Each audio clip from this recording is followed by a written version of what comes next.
اس میں آپ کو کیا کیا ایسے کوئی تحفظات ہیں جس وجہ سے آپ نے مجھ سے رابطہ کیا؟ 496A کی جو FIR تھی اس کو میں نے پڑھ کر لوگوں کو بتایا تھا۔ 496A جو ہے inducting or taking away or detaining with criminal intent. اب کچھ خواتین ہمارے معاشرے میں اس طرح کے غلط کام کر رہی ہیں جو اپنی پاپولیرٹی لینے کے لیے۔ مینار پاکستان میں ایک واقعہ ہوا تھا، تو وہ کیا تھا؟ اس کے لیے گواہوں کی حد بندی کر دی گئی ہے، اتنے گواہ ہونے ضروری ہے۔ یہ پولیس کو دیکھنا چاہیے کہ یہ جو جھوٹے الزام اس طرح کی عورتیں لگاتی ہیں، آیا کہ یہ ثابت ہوتا ہے کہ نہیں۔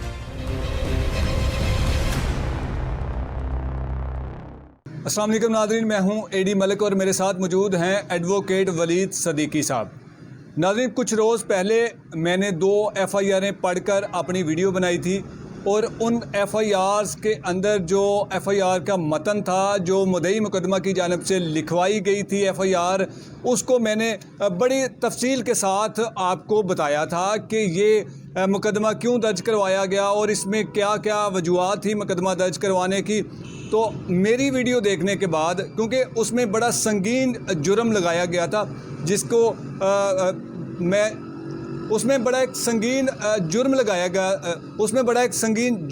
گیا تھا جسے 496A کے تحت وہ مقدمہ درج ہوتا ہے۔ اور یہ جو 496A ہے یہ کیا ہے؟ کیونکہ میری ویڈیو دیکھنے کے بعد ولید صدیقی صاحب نے مجھ سے رابطہ کیا، تو آج میں چھٹی کے روز ان کے پاس حاضر ہوا ہوں، اور میں نے آج ان سے یہ جاننے کے لیے آیا ہوں کہ سر، آپ نے مجھ سے جو میری ویڈیو دیکھی تھی تو اس میں کیا مجھ سے کوئی ایسی غلطی ہو گئی تھی جس پر آپ مجھے میری ویڈیو کے حوالے سے مجھے بتانا چاہتے ہیں، یا میرے دیکھنے والوں کو گائیڈ کرنا چاہتے ہیں؟ یہ ساری اس FIR کا جو احوال ہے یہ ایڈوکیٹ ولید صدیقی صاحب سے جانتے ہیں، کیونکہ ولید صدیقی صاحب ایک سوشل لائر بھی ہیں جو کہ عام لوگوں کے مقدمات کو بھی پرسیو کرتے ہیں جن کے پاس فیسز نہیں ہوتی۔ تو میں آج ان کے پاس آیا ہوں، ان سے بات کرتے ہیں اور ان سے جاننے کی کوشش کرتے ہیں کہ آخرکار یہ جو مقدمہ آپ نے یا جو میری ویڈیو آپ نے دیکھی ہے،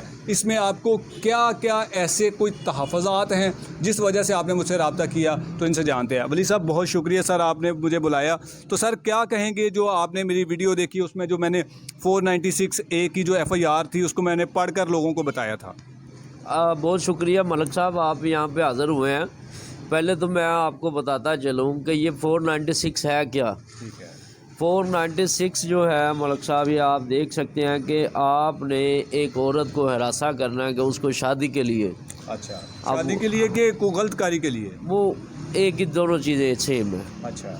اب آپ اسے یعنی کہ اب یہ ایک بیلیبل offense ہے۔ نہیں، 496A اب اس پہ بھی آ رہا ہوں نا۔ 496A جو ہے آپ کوشش کر رہے ہیں کرنے کی، میں سائٹیشن بھی پڑھ دیتا ہوں۔ Inducting or taking away or detaining with criminal intent or وہ میں، یعنی کہ آپ اس کو جو ہے پکڑ رہے ہیں، اس کو ہراساں کر رہے ہیں، اس کو لے کے جا رہے ہیں، اس کو ڈیٹین کر رہے ہیں۔ ٹھیک ہے۔ اب اس متن میں وہ کہتی ہے کہ میری لڑکی کو اغوا کیا جا رہا ہے اچھا۔ زنا کاری کے لیے۔ دیکھیں، یہ تو پولیس کو بھی دیکھنا چاہیے کہ بھائی جان، جب اغوا کا ذکر آیا، یہ تو 365 بھی ہے۔ بالکل۔ تو اس کو اب یہ جو خاص طور پہ اس طرح کے معاملات جو آتے ہیں نا، یہ ہمارے پاس روز میٹر ہے۔ اچھا۔ اب عدالتوں میں آپ دیکھیں کہ اس طرح کے کیسز کی بھرمار پڑی ہوئی ہے۔ اب یہ ہوتی کیوں ہے؟ اب کچھ خواتین ہمارے معاشرے میں اس طرح کے غلط کام کر رہی ہیں جو اپنی پاپولیرٹی لینے کے لیے۔ اچھا۔ آپ کو پتہ ہے، آپ کو شاید یاد ہوگا کہ مینار پاکستان میں ایک واقعہ ہوا تھا۔ ہاں، بالکل۔ تو وہ کیا تھا، اس کا پس منظر بعد میں کیا نکلا تھا، ساری دنیا نے اس کو دیکھا۔ بالکل۔ تو یہ اب میرے پاس ایک FIR آئی ابھی پیچھے، میں اس کو حوالہ دیتا ہوں۔ اس میں اس عورت نے لکھا کہ 10 سال میرا خاوند جو ہے مجھ سے زنا کراتا رہا۔ 10 سال شادی شدہ خاتون اپنے خاوند پر الزام لگا رہی ہے۔ جی، تو اب آپ دیکھیں کہ یہ 2 بچوں کی ماں ہے، اپنے شوہر کے ساتھ رہتی تھی، سارے معاملات کرتی تھی۔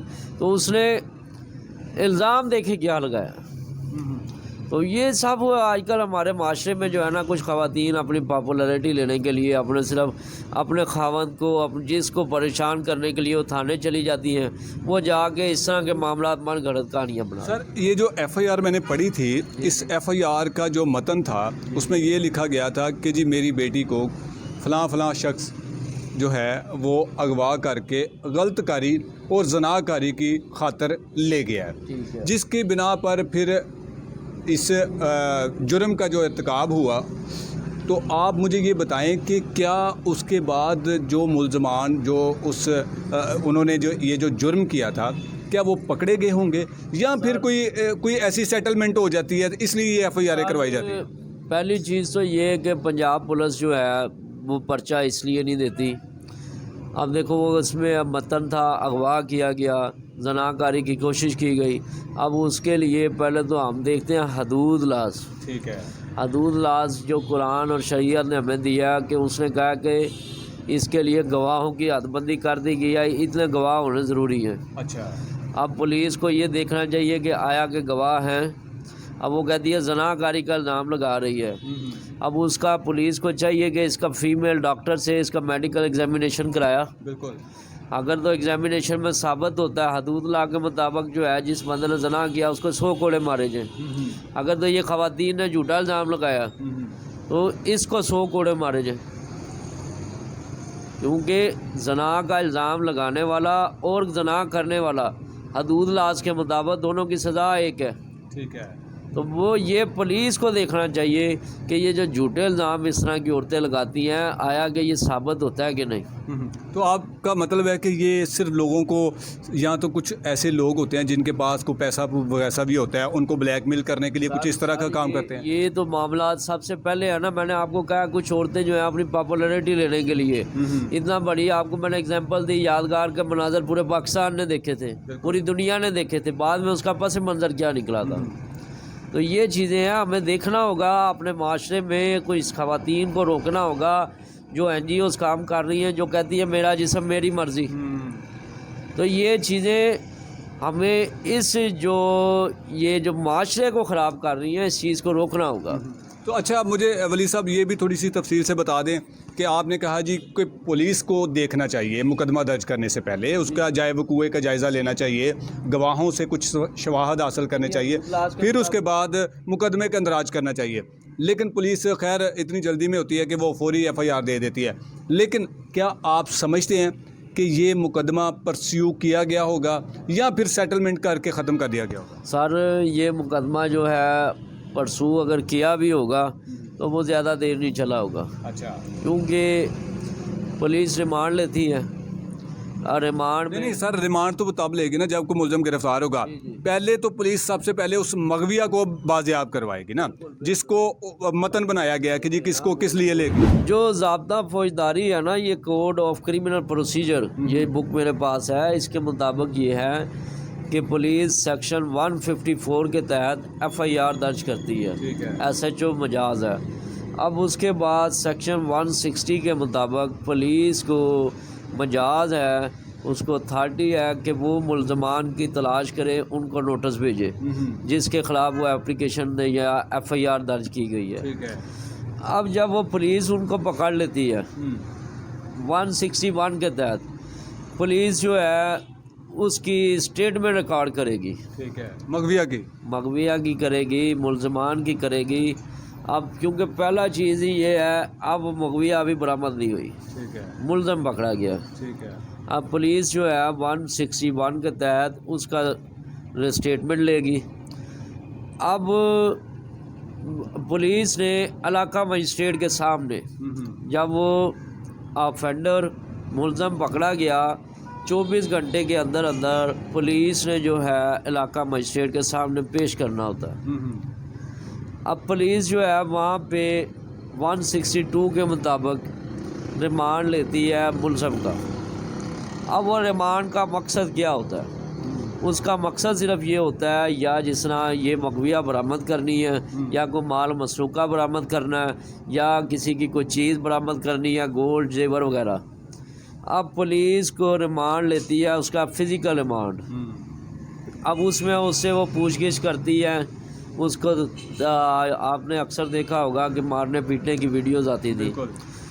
اب وہ پولیس نے برآمد کرنی ہے لڑکی کو. اگر تو وہ برآمد نہیں ہوتی، وہ 2 دن کا 4 دن کا علاقہ مجسٹریٹ ریمانڈ دے گا. اس کے بعد اگر وہ دیکھتا ہے یہ ریمانڈ چلتا ہے 14 دن تک، اس کے بعد وہ ہو جاتا ہے جوڈیشل ملزم جوڈیشل ہو گیا.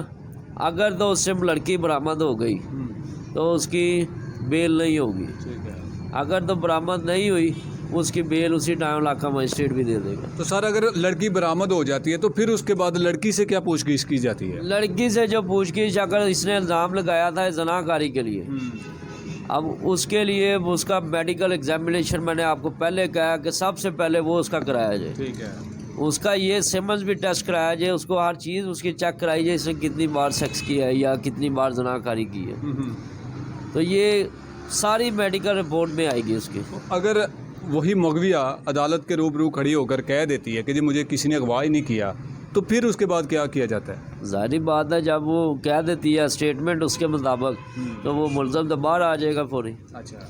ملزم باہر آ جائے گا. پھر جو ملزم ہے، جس نے پرچہ کرایا، جو کمپلیننٹ ہے، اس کو رائٹ ہے کہ وہ اس کو حد کے عزت کا دعویٰ کر سکتا ہے. جو مدعیہ ہو، مدعیہ پہ جو ملزم ہے، جس طرح میرے پہ آپ نے مجھ پہ ایف آئی آر درج کرا دی، میرا جرم ثابت نہیں ہوا، تو مجھے لیگل رائٹ ہے، میں آپ کو حد کے عزت کا دعویٰ بھی کر سکتا ہوں کہ آپ نے مجھے ڈی فیم کیا ہے اور میرا آپ سے اتنا نقصان ہو گیا، میرا نام، پاپولیرٹی، یہ سب خراب ہوئی ہے.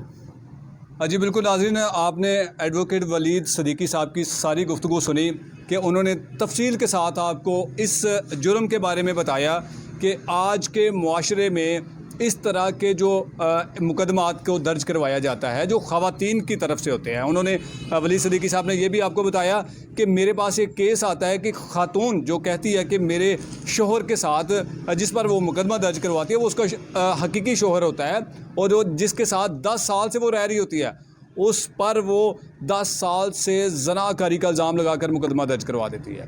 تو اسی طرح کے ہمارے معاشرے میں آپ کو جو اس طرح کے مقدمات نظر آتے ہیں، اگر آپ ان کی تحقیقات میں چلے جائیں تو عموماً آپ کو یہ مقدمات ردی کی ٹوکری میں ملیں گے، کیونکہ ان میں کوئی صداقت نہیں ہوتی.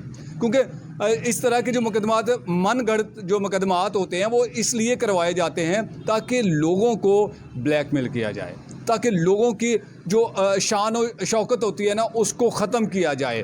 اور یہ بڑے پری پلانڈ منصوبے کے تحت اس طرح کے مقدمات کیے جاتے ہیں اور ہر کسی پر بھی نہیں کروائے جاتے. یہ صرف اور صرف اس شخص پر کروائے جاتے ہیں جس کے پاس گاڑی ہو، جس کا گھر اچھا ہو، جس کے بزنس اچھا ہو، جس کا بینک بیلنس ہو، تو ان لوگوں پر یہ مقدمات کروائے جاتے ہیں. تو ولید صاحب آپ کا ایک بار پھر شکریہ، آپ نے مجھے اپنے پاس بلایا اور مجھے کچھ قانونی راہ سے بھی مجھے آگاہ کیا اور میرے دیکھنے والوں کو بھی تفصیل سے بتایا کہ ان مقدمات کا مقصد صرف اور صرف کسی کی شان کو ختم کرنا ہوتا ہے. مجھے امید ہے کہ میری جو ویڈیو آپ لوگوں نے دیکھی ہے یہ اس کا حوال تو نہیں ہے، لیکن اس طرح کے مقدمات جو لوگ کروا رہے ہیں ان پر میں صرف اتنا کہوں گا کہ آپ کے پاس کوئی ایسا ثبوت نہیں ہوتا جو کہ آپ عدالت میں دے سکیں. پھر اس کے بعد آپ شرمندہ ہو کر، کیونکہ شرمندگی تو آپ جیسے گھٹیا لوگوں کے چہروں پر تو نظر نہیں آتی، لیکن آئینے کے سامنے جب آپ کھڑے ہو کر دیکھتے ہیں تو آئینہ بھی آپ کو لعنت دے رہا ہوتا ہے، کیونکہ انتہائی درجے کے لوگ آپ گھر چکے ہوتے ہیں اور شریف لوگوں پر آپ اس طرح کے مقدمات درج کرواتے ہیں. مجھے اسی کے ساتھ مجھے دیجیے اجازت. اللہ نگہبان.